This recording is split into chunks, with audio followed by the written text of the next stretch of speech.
in this tutorial I will show you the fastest way to set up a virtual lab to practice your wireless hacks using a virtual machine. A virtual machine allows you to play with another operating system without leaving your current operating system.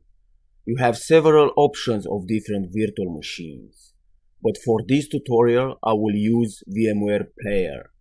So let's switch to my computer and download VMware. Now open up your browser and search for VMware Player and click on the first link and then select Download for Windows. When the download has finished, open the file and install the program. After the installation has completed, you should see a new icon on your desktop. Double click on this shortcut and you will be brought to this little menu. To test all the wireless attacks, I have installed Kali Linux into VMware because it has all the tools that I'm going to use pre-installed. To download Kali Linux, go to the Kali site and select Download Kali Linux. Here you have different ISO files. Just click ISO and wait for the download to complete.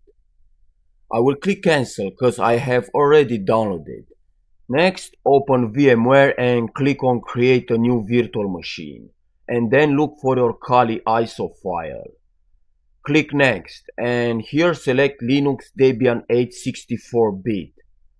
Click next and here you can give the name to your virtual machine and the location where your virtual machine will be installed. Click next and in here you have disk capacity, but you can increase it.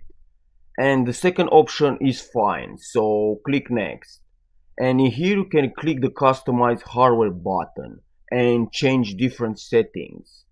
You can increase the memory and change the number of processor cores. When you're done, just click close. Now I will click cancel because I have already created a virtual machine. So just select this Kali Linux from here and click play virtual machine. Now wait for a few seconds for the system to start.